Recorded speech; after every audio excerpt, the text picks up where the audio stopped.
Dear, my dear. Thank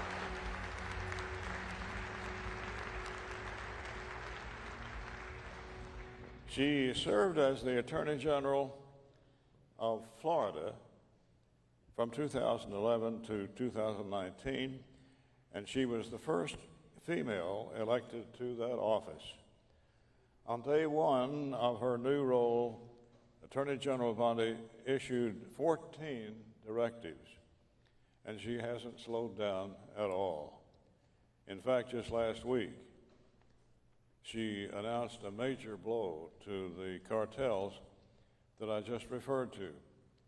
So, question one, we're going to do a conversation with the Attorney General, and we want her to feel free to take off on any subject that she desires. But let me pose a question or two. Attorney General Bondi, it is wonderful to see you back here. She was here on the very first of these summits 14 years ago, and she's been back a time or two more, and we're thrilled. And we're thrilled that she took the time from a very, very busy schedule to come be with you as you go about your chores of saving lives. That's her goal and ambition. First, let me congratulate you, Madam General, on your promotion as the 87th Attorney General and our nation's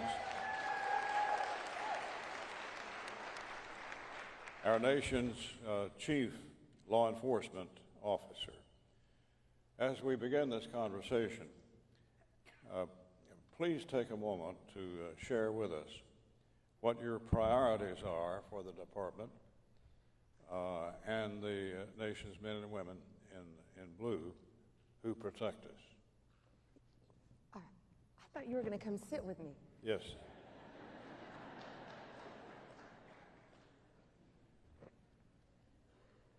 Excuse me. All right. Thank you, Chairman. Thank you, Chairman. Well, our priorities are pretty easy. President Trump gave us a very clear directive: make America safe again. And that includes going back to the basics of fighting violent crime, and that's the basics.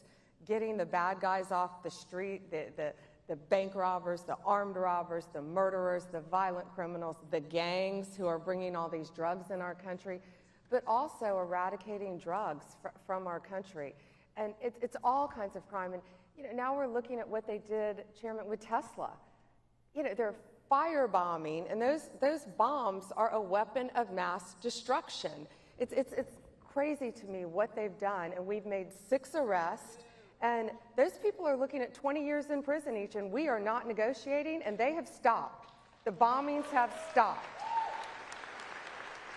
And, right now they're state charges, but we're currently looking at what they in Pennsylvania. Josh and I were AGs together, and then I see on the news that on the first night of Passover, that man's home was almost blown up. I don't know if all of you saw the pictures on the news. It was horrific. It was horrific what they did to him and tried to burn his house down. I mean, there is hate on both sides of the aisle all across the country. There are crimes, and we're doing everything we can to fight violent crime. I always tell the president we need 10 more hours in every day, but we're going nonstop. And I think the core, like back to the basics, the core, it's the drugs too, and eradicating the drugs. So that's why you being here, doing this for so many years, and all of you being here, you're saving a life every single day by what you do. So thank you all, and thank you. Thank you. When we first started this life-saving mission some 20 years ago, Eastern Kentucky, where I live, was dubbed by the state media as the nation's painkiller capital. And Florida was our nation's pill mill capital. Drug trends have changed over the years quite a bit since our first summit. Rather than prescription drug overdoses, synthetic fentanyl from China is now the driving force behind deadly poisonings in America. Where does our nation stand today when it comes to fighting this terrible menace that's impacted all of America? Where do we stand? It's unbelievable. Every 6 minutes, and I know you on is an American overdoses.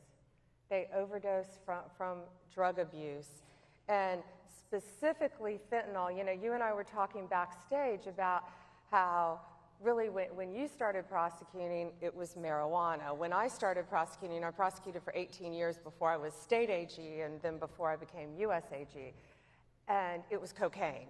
You know, that was the drug of choice. Then heroin and meth made a comeback. And now it's fentanyl, it's xylazine, it's carfentanil. It's these crazy drugs that are made in China, all made in China, and shipped to Mexico and coming right across the border into our country. And I want to digress for a minute because I don't want to forget to say this. And this is everyone out here. We have to tell, you know, these kids, my first experience with fentanyl was when I was state AG, and no one really knew what it was. I fought my own party on getting it scheduled higher because they were telling me fentanyl is something you get on a patch when you're in the hospital and having surgery. I'm like, no, it's apples and oranges. That's medical fentanyl. This is completely different. And how I learned about it, 3 young men in Tampa Bay, I think it was in St. Pete, dropped dead. And I can't remember if it was Xanax or Adderall, but it was a drug of choice among college students. And they bought it on the street, and it was laced with fentanyl. So if we can tell our kids, everywhere I go, I tell everyone, don't take anything from anyone, even if it's a Tylenol. Don't accept anything. You know, and these kids think, oh, it's Xanax, I'm studying for finals, I don't have a... Don't take anything, because I think, Chairman, that's how all of these deaths started. So we've got to still educate kids and stop them from doing this. But that's how the original 3 that I learned about started, and now, of course, it's wildly out of control. You know, a few years ago, we had the then Attorney General testify before my subcommittee that funds the Department of Justice. And at that time, Florida was the home of the pill mills. Yeah. I mean, they were lining up people by the hundreds to go through a so-called doctor's appointment to get pills. And most of the people going down to Florida to get pills were from my district, East Kentucky and the Appalachian area. Well, the Attorney General, I was telling him, the biggest pill mill we have in this country is in Broward County, Florida. And we had a fairly heated exchange between he and me.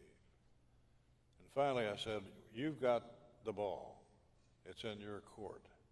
You're the Attorney General in charge of most of the agencies. What are you going to do about the pill mills that you are sworn to eradicate? And I said, it's in Broward County, Florida. Let me spell that for you. It's B-R-O-W-A-R-D.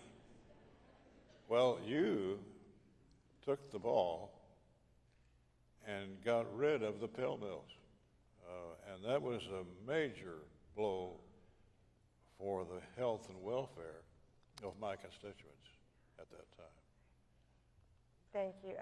And I worked closely with Jack Conway, who was the Attorney General at the time. I think it was called the Oxy Express. Yep. And people would drive down from your state, from West Virginia even, right? From everywhere. Tennessee. They would drive to Florida because we had absolutely no regulations, and they were, I called them drug dealers wearing white coats. They were these doctors, and I went all over the state of Florida. This would have been in 2010, 2011, and I went all over the state, and I found out about it when I was running for office, because I was all over the state, and everywhere I went, everywhere I went, whether it was a small urban community or a huge affluent gated community. Moms were coming up to me, handing me pictures of their children who had overdosed from oxycodone. And after I became AG, I framed all those pictures in my office as a reminder. And that was another one I kind of had to fight my own party initially to educate them on what I was seeing and what was happening. So 98 of the top 100 oxycodone prescribers, these are doctors. I guess they need to figure out if the DC's better than. Yeah, looks like they did.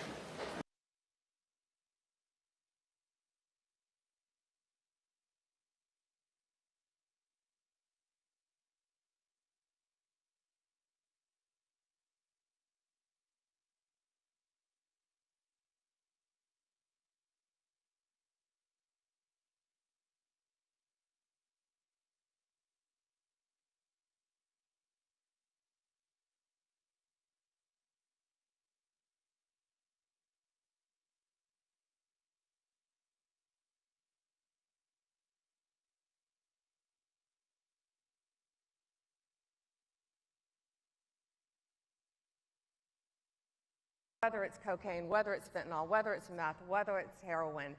But we have, we have a long way to go, and especially with the borders. It's been, these drugs have just infiltrated our country, and we have got to keep fighting to eradicate them. Drug trends have changed quite a bit since our first summit 14 years ago. Rather than prescription drug overdoses, now it's synthetic fentanyl and the like from China. And that's now the driving force in this whole arena of thought.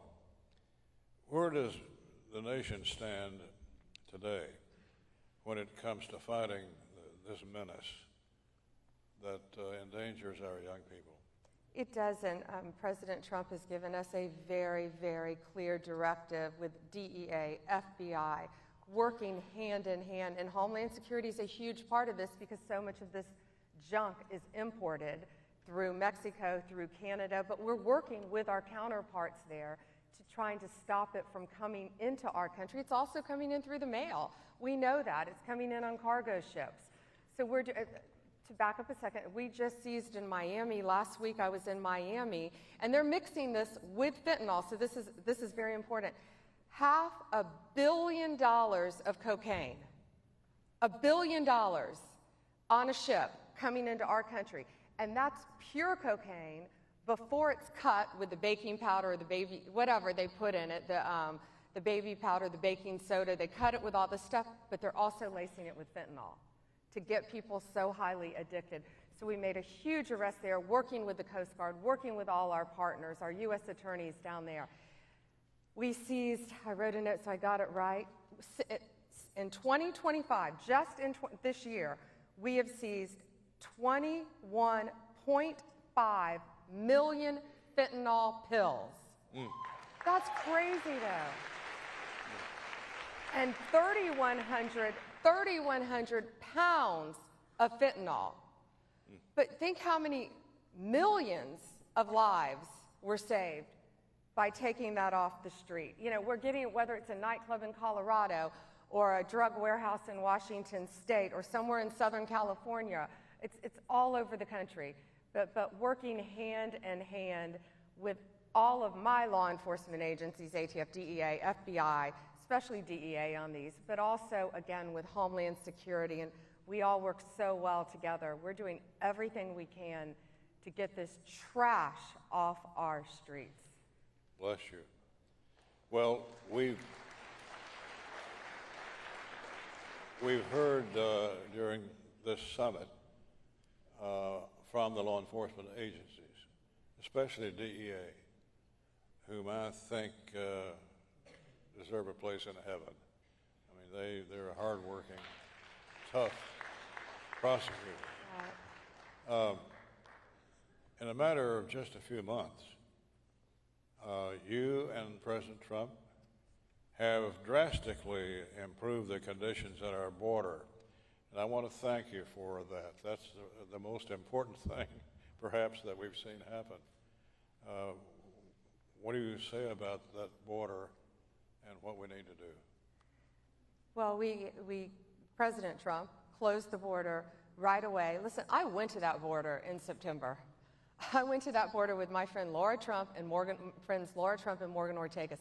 There is nothing humane happening at that border. Drugs were flowing across our border, flowing. People were walking across our border. 18 to 35-year-old fighting age men. I saw firsthand passports, driver's license, photo IDs just dropped at the other side of the border. And without an ID, they could walk right in. A Chinese national carrying fentanyl could say, "Oh, I'm from Cuba." And they had to believe him if he didn't have ID and let him into our country. It was horrific. And it would take another half an hour or more to talk about the human trafficking, which is another obsession of mine, the sex trafficking, the unaccompanied children coming across the border. Because if you posed as a family unit, it's much easier to walk into our country. And these kids were being smuggled in and out. They called them a disposable child, a recycled child, coming in and out. And the Border Patrol agents recognized this one little boy who kept coming in and out. And they're like, they didn't understand. They finally, like the third or fourth time, recognized him. He was being trafficked. Now, how they were getting him back to Mexico, I don't know, but they were freely bringing him across our border to pose as a family member. So these are the cartels. Cartels grew wildly profitable during the last administration. They did.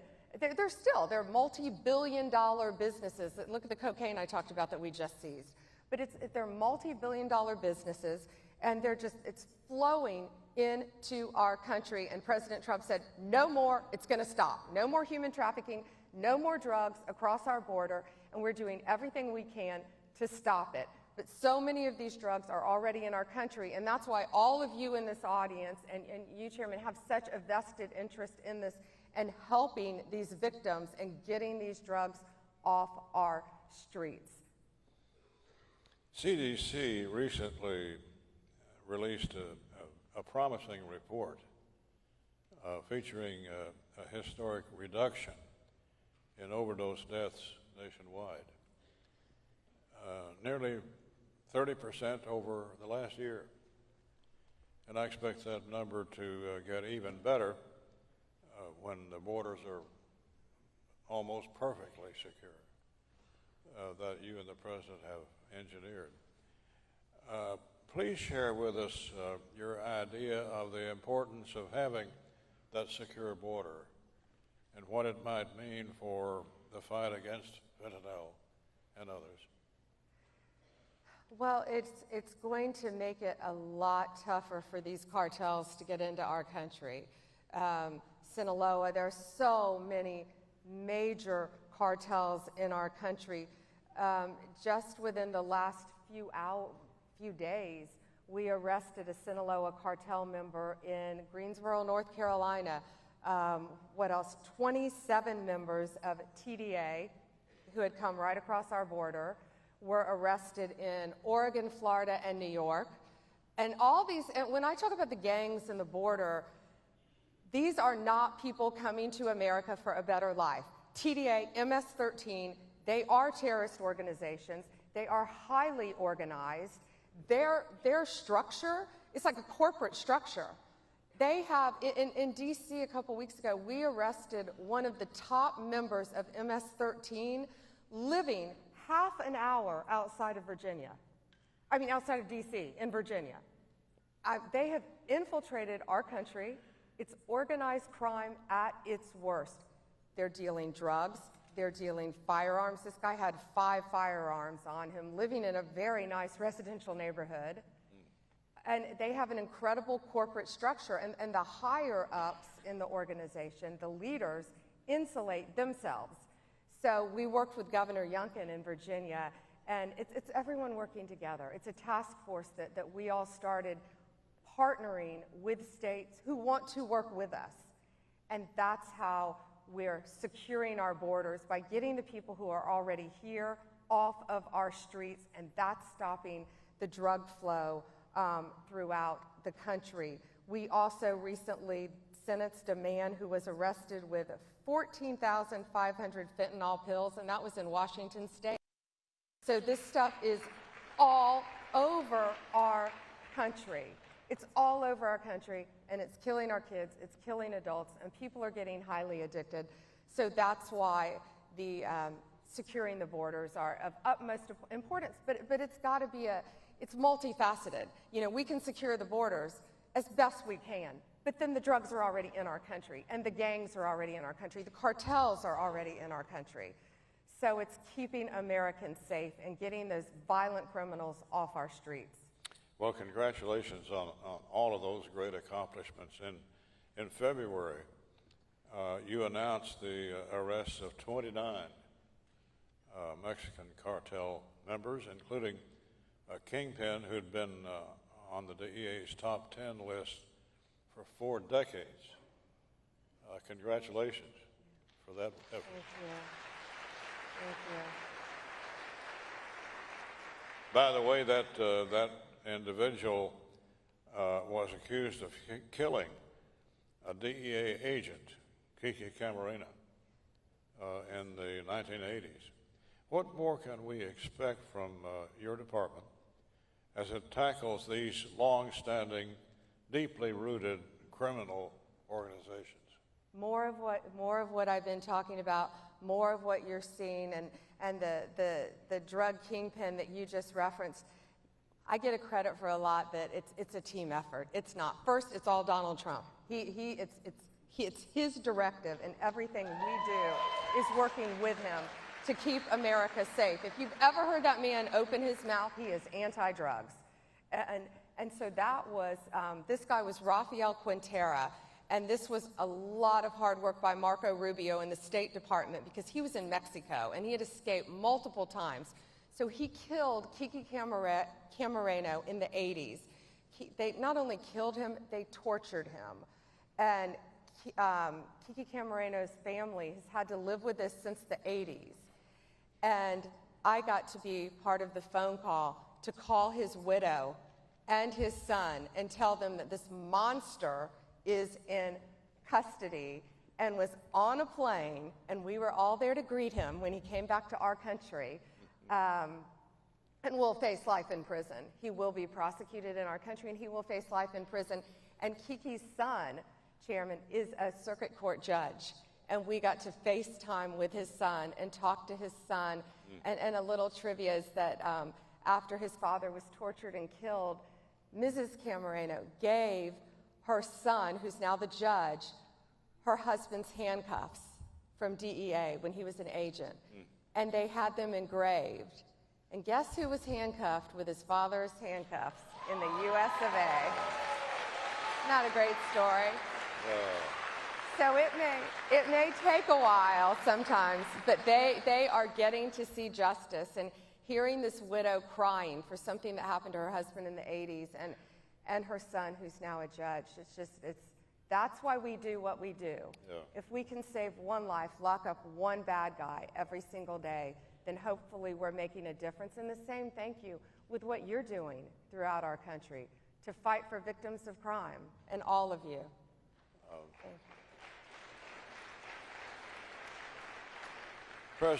President Trump has designated several of these cartel groups and several other people as foreign terrorist organizations. What does that mean? So it's what I described for TDA, Trans de Agua, and MS-13. MS-13 are from El Salvador, TDA are from Venezuela. Maduro opened up the prisons and let all of these people walk into our country from Venezuela. No more. And when they are alien enemies of our country for all the reasons we've been talking about, for the reasons you're here. You know, they're killing kids with the drugs. They're killing adults every day with the drugs that they're bringing into this country, the guns that they're smuggling into this country. They're organized crime.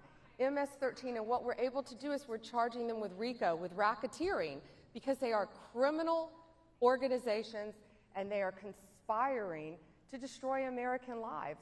So we've been prosecuting them that way. I just talked about the one we arrested in Virginia. In Miami, I was in Miami, all the days run together. I think that was 2.5 weeks ago in Miami. But there were, and I met with the victims' families there. There was a horrific murder where a young man was not a member of the gang, but to rise up in these gangs, to become in the top leadership, you have to kill someone. So it was a cold case. It had been around for a very long time. And these 4 individuals, there were about 11, but 4 were still on the run. And they captured them. All FBI did a great job working with DEA, working with Homeland. Everyone works together. It's a team effort. But they captured these 4 guys. And so what they did to this victim, we had to use an interpreter. I had the families in with us, and these moms were just crying, so relieved that these monsters are off the street now because they're charged with the murder of her son. One of them coerced him to come somewhere with him, and then they stabbed him. I saw the pictures, I saw the crime scene photos, over 100 times. And these guys have been on the run for a very long time, and we got them off the street. One was living in the Northeast, I can't remember which state now. One was living right in Fort Lauderdale, Miami area still. And one, have you all heard of the Villages? It's a high-end retirement community in Florida. Yeah. Ready for this? One was hanging drywall in the Villages, living among us. And they were able to capture them, catch them. They're now in custody, and they will be prosecuted as the terrorists and the murderers that they are. And they thought they got away with it. Yeah. Let me ask our guests a question. Do you feel better about things with her in charge? Huh?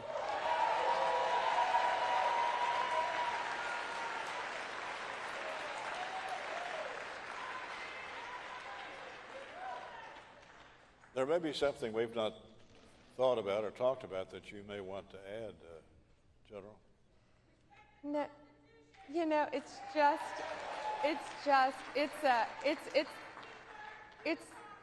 a group effort, and it's DEA, FBI with Kash Patel. We have Terry Cole coming in who's going to run DEA. We're going to have a great new leader of the Bureau of Prisons. It's all of us. It's working with Kristi Noem, Tom Homan, and ICE, and everyone combined, and Marco Rubio was Secretary of State, and Pete Hegseth, DOD, and Tulsi Gabbard, and John Radcliffe, because we all work well together, because we're going to get these murderers back to our state to prosecute them, is the one I talked about earlier.